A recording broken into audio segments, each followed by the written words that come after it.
Welcome back to part 15 of our DIY Autonomous Mobile Robot Building series. If you're just joining us, make sure to catch up on parts 1 through 14. The links are in the description below, and there's a full playlist at the end of this video. Previously, in part 14, we continued to make progress with the design in preparation for mounting the SG90 micro servo. Today in part 15, we'll design a custom base for the SG90 servo to mount onto, and we'll rework the neck area to accommodate the mechanism that is powered by the SG90 and supports the ultrasonic sensor. To start off, we'll create a new component and label it SG90 base. Zoom up to an undersurface of one of the mounts and create a new sketch. Before we project parts of the SG90 servo, let's first hide the SG90 servo horn just in case. Press P to project, select the area around one SG90 mount and the other one too. Then hit OK and unisolate the SG90 servo. We have battery pack rear hook 3 unhidden, and I'll just unhide battery pack rear hook 1 as well. Press P to project again, select battery pack rear hook 1 to project it, and also do the same for battery pack rear hook 3. Hit OK. Grab the line tool and set the line type to construction and sketch a construction line from one mount to the other. Select the line tool again and hover the cursor near the middle of the construction line we have just created, and you should see a triangle symbol appear, which indicates that you are at the midpoint of that line. So select the midpoint on the construction line and extend a perpendicular construction line from that midpoint to the projected line of the inner surface of battery pack rear hook 1. Also sketch a construction line from the midpoint to the projected line of the inner surface of battery pack rear hook 3. First of all, we need to create an opening in the SG90 base for the body of the SG90 servo to easily fit through. So select the rectangle tool, turn off construction and change to center rectangle. Go to the midpoint of the horizontal construction line we sketched and create a rectangle that approximately surrounds the body of the SG90 servo minus the servo mounts. Give the rectangle a length of 23.5 millimeters and set the height to 14 millimeters. Let's go down to the SG90 base in the browser, which is still activated, and we can confirm that the sketch is constrained. Select the line tool and add a clearance line of 0.2 millimeters from the inner surface of battery pack rear hook 1. I've added a line segment along the inner surface of battery pack rear hook 1, and here we'll just dimension this construction line that passes through one of the mount holes to 4 millimeters. From there, sketch a line to the line segment from the inner surface of battery pack rear hook 1 and use the coincident tool to make the end of the previously sketched line segment coincident with this vertical line. Select the line tool, select construction for the line type, sketch a 3 millimeter construction line from the corner here, and deselect the construction line type back to a solid line. Now sketch a solid line to the outer surface of battery pack rear hook 1, then a 7 millimeter line along the outer surface of battery pack rear hook 1, and then a line back to the horizontal line segment of the SG90 base. Select the circle tool and sketch a 2 millimeter diameter circle centered at the mounting point here. Now we can use the mirror tool, select all the solid line segments we have sketched plus the circle as objects, and then select the central vertical construction line for the mirror line and hit OK. And there we have a symmetrical copy of the sketched line segments and the circle. Before we carry on, we should add a construction line segment on the left side. Now let's measure the distance from the servo opening to the outer edge, and we get a distance of approximately 9.7 millimeters. Select the line tool while still set to construction line and sketch a 4.9 millimeter vertical construction line. Grab the line tool again. From that point, sketch a horizontal construction line and give it a 15 millimeter length. Actually, we might change that to 12 millimeters, and let's mirror that construction line about the vertical construction line. Now let's create a slot to reduce the weight of this component. So from Create, select a center to center slot and create a slot from one end of the newly sketched horizontal construction line to the opposite end. Turn off construction and give the slot a width or diameter of 3.5 millimeters. Select the mirror tool.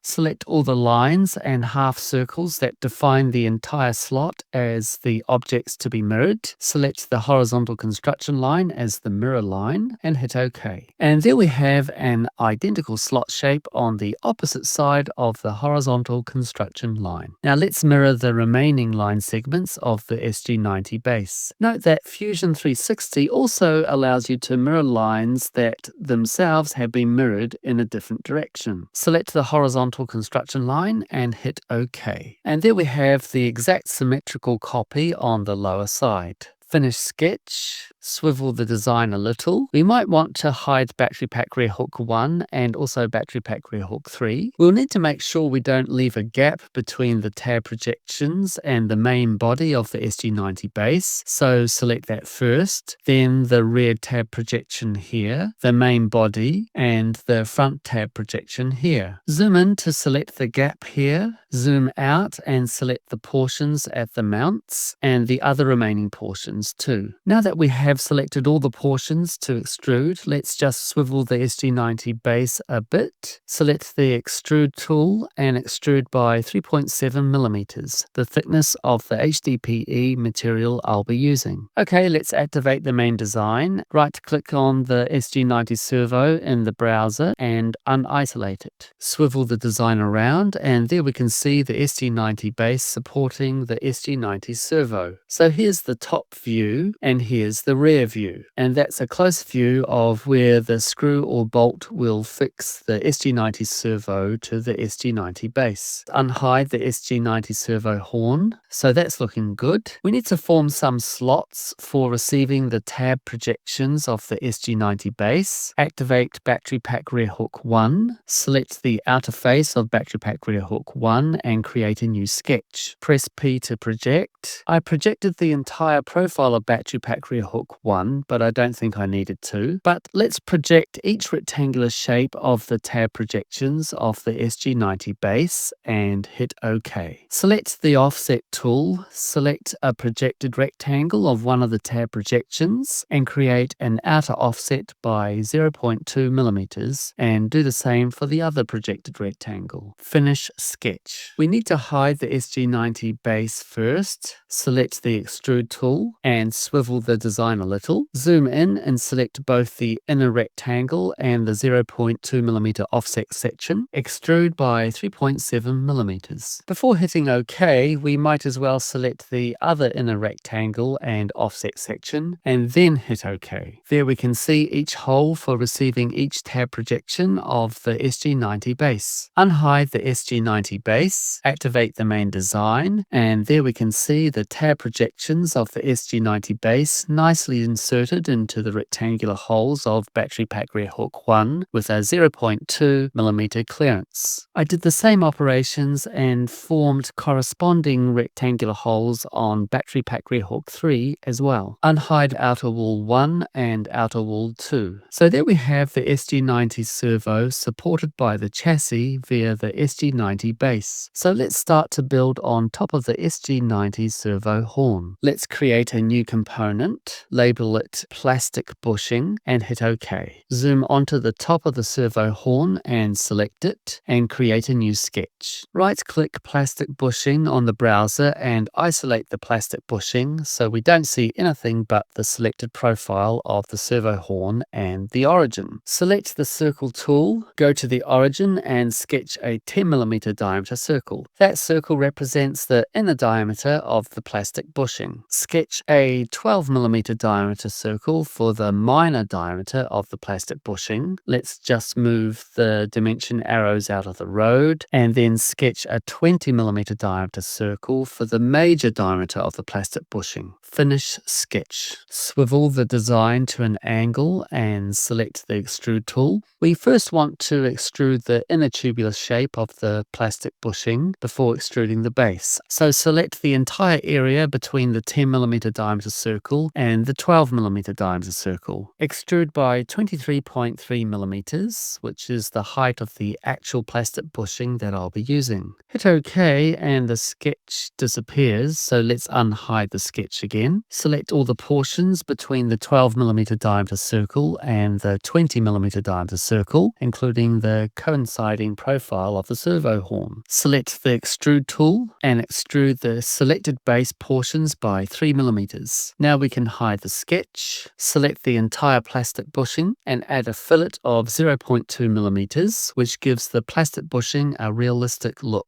Also, let's press A for appearance and apply a white pigment. Right-click on plastic bushing in the browser and unisolate the plastic bushing. Activate the main design. There we can see the plastic bushing sitting on top of the SG90 servo horn. Unhide the body shell and do a section analysis along a vertical plane extending in the front to rear direction. Taking a closer look at the body shell surrounding the plastic bushing, it is pretty clear that we need to make a number of changes to the body and neck area so that the mechanism for rotating the head and in turn the HCSR04 ultrasonic sensor can function properly. I decided to make a copy of the body shell as a spare or as a backup. Select body shell, right click and select unground so that we can make a copy of the body shell. Select the move copy tool, check create copy on the move copy palette and hit OK. And here is a copy of the body shell at the end of the list in the browser. Select body shell 2 in the browser, right click and select break link.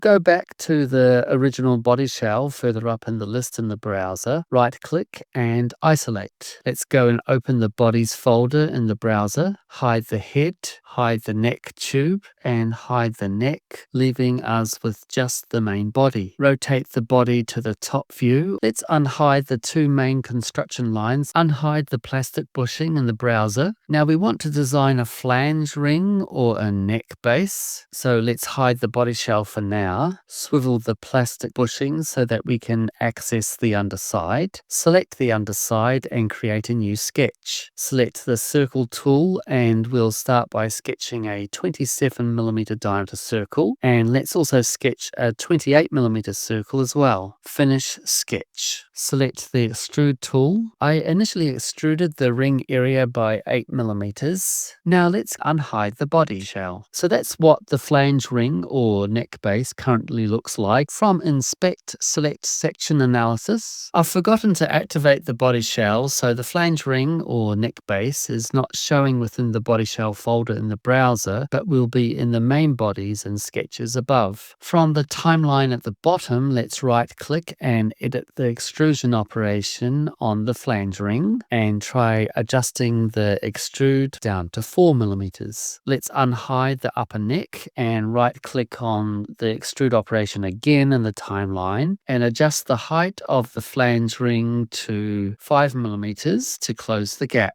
We can hide the neck again. Since I forgot to activate the body shell, the body and the sketches of the flange ring are located in the main folders. So let's access the body of the flange ring and label it neck base. Unhide the sketch, which was used for creating the neck base, and edit it. I decided to adjust the outer diameter to a much larger size of 40mm. Finish sketch and see how that looks. Starting to look okay. Select the fillet tool, select this edge of the neck base, and let's try a fillet of 3mm. Let's try changing the fillet to 2mm and finish the fillet for now. I'll just edit the neck base sketch again because I decided to increase the outer diameter of the neck base to 42mm. Finish sketch, and there we can hide the sketch. Now that the outer diameter of the neck base is slightly larger, it might be appropriate to adjust the fillet. So right click on the fillet icon in the timeline. We could change it to a 4mm fillet so that the neck base looks like this, and I finally settled on this size of fillet. However, the neck base is currently a solid object. So let's hide the body shell. We can also hide the plastic bushing for now too. Select the neck base in the browser and select the shell tool, which is for hollowing out solid objects. Set the inside thickness to 0.5mm and hit OK. Tilt the neck base to show the underside. Let's make a cutting tool to open up the neck base. Create a new component and let's label it Temp Cutting Tool Collar. With this new component activated, create a sketch and select this plane that faces the bottom. Select the circle tool and sketch a 41mm diameter circle to correspond to the inner diameter of 41mm of the 42mm diameter neck base with a 0.5mm thickness. Select the circle tool again and sketch a 29mm diameter circle about the same center and finish sketch. Select the extrude tool and extrude the section between the outer and inner circles by 0.5mm. Go back to the temp cutting tool in the browser and unhide the sketch. Now select the circular area in the middle and extrude by 4.5mm. Hit OK. Hide the sketch and activate the main design.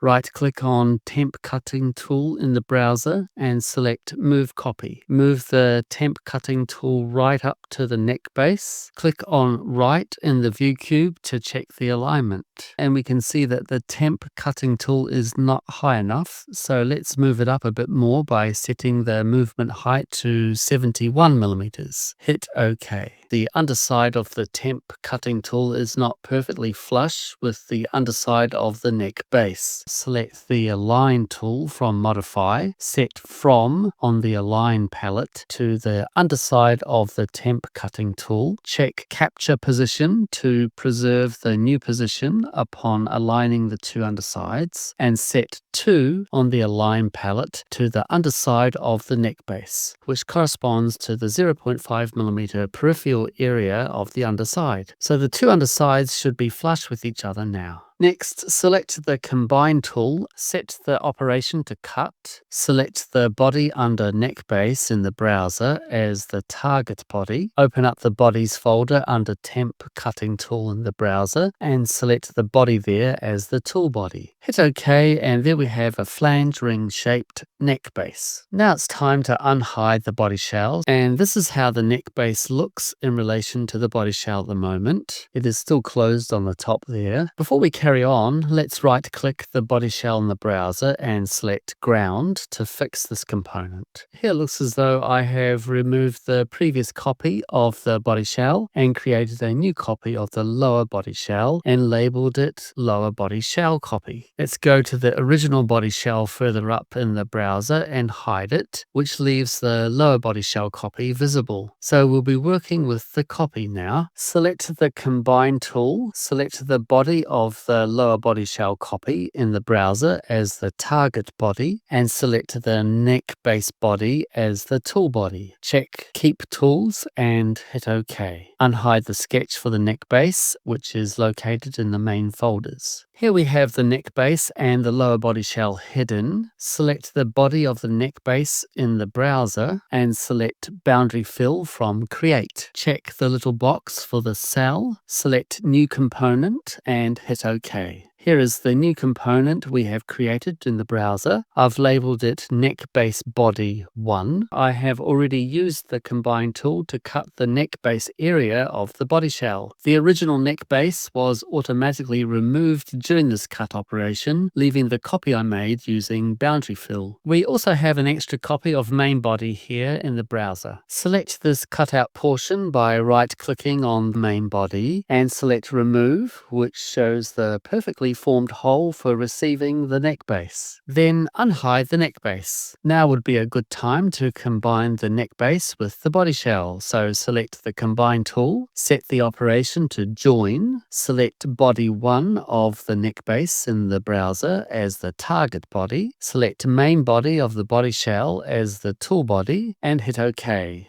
Now the neck base is an integral component of the body shell. To continue, click here for part 16. If the link isn't showing, part 16 isn't quite ready, but should be soon. Check the description for my upload schedule. Thank you for watching.